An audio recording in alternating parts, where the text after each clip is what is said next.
A culture is as rich and as capable of surviving as it has imaginative artists. The artist is looked upon to start things. The artist injects the spirit of life into a culture. And through his creative endeavors, the writer works continually to give tomorrow a new form.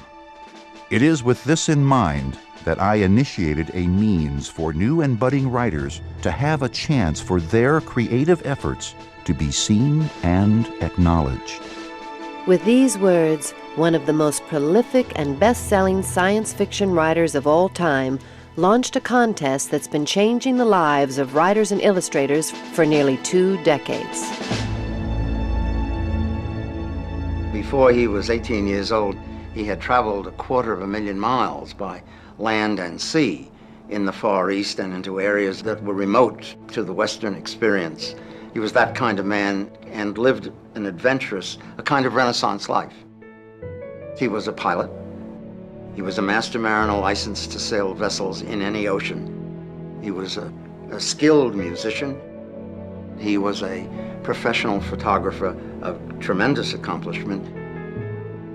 And those are the professions that found their greatest prominence in his fiction.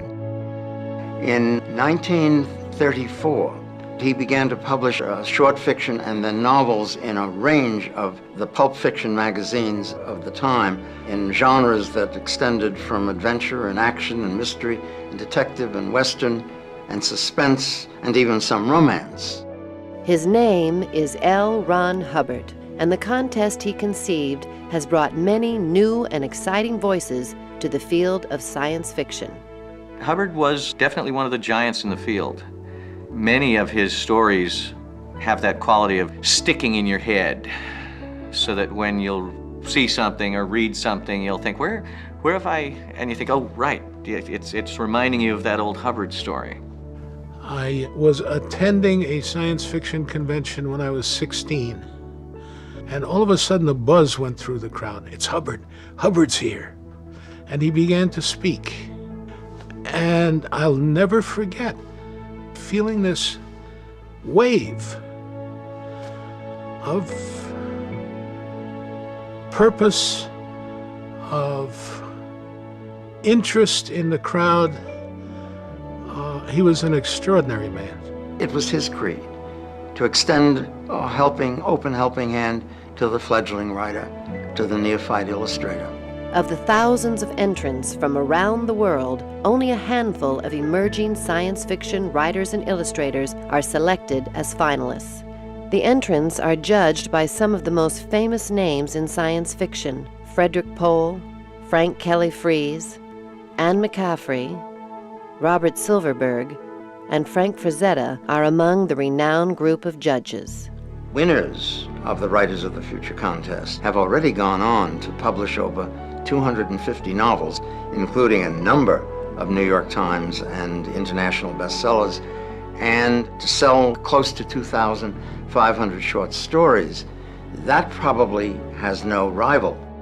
The finalists are flown to Los Angeles for a week of workshops and the Gala Awards ceremony.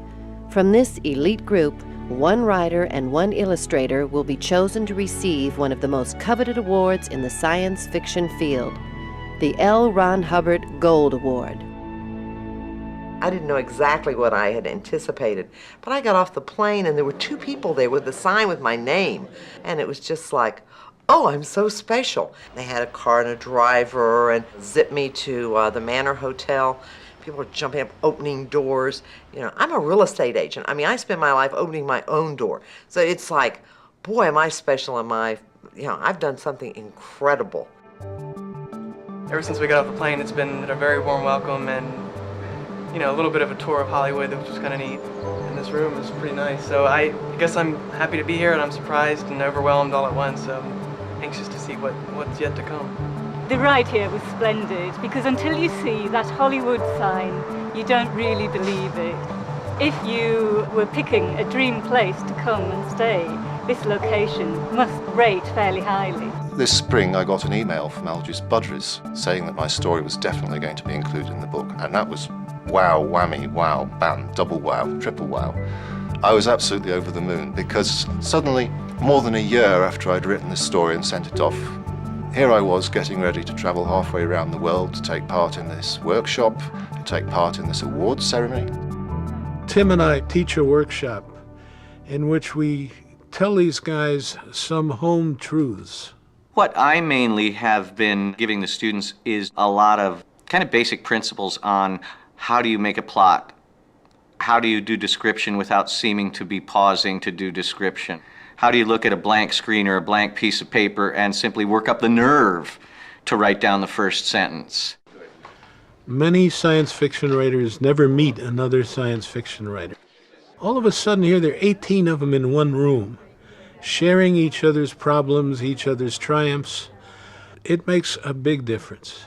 A little fold-up affair that you... It starts with me pretty much at random picking objects in the room and telling the student, you will write a story involving this object. A cigarette lighter which doesn't work. It apparently doesn't work at all. God knows why it's in my pocket. This is again a bit of evidence that you don't need the lightning from heaven. All you need is a spur. I got very lucky.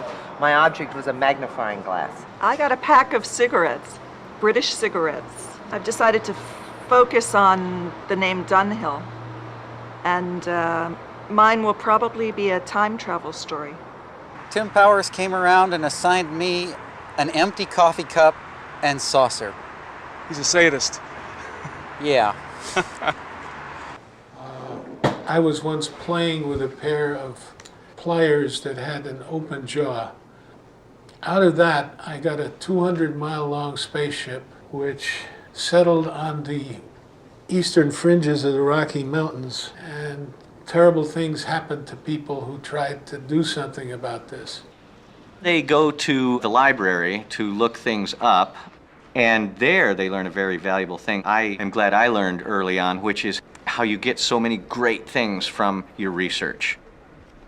Generally, I find I don't even know the shape of my story or what my protagonist is going to be before I do the research. And then, and I think it always kind of alarms them, they're sent out you go, you know, get outside, to talk to a stranger. They're told to find somebody out on the street, get into a conversation with them in some natural, unstrained way, and find out all you can about them. When do you start studying? September? Yeah, my name's Tony, by the way. And what's your name? I saw a man sitting at a cafe table on the sidewalk, and he was going through the want ads. And I thought, you know, there's a guy with a story. Turns out this guy came from Boston to take a job that he had set up over the internet. He was a property manager. And when he got here, the promised apartment that he was going to live in was gone. So essentially his job was gone. I met this absolutely fascinating lady because I sat down with her and we were having the best conversation.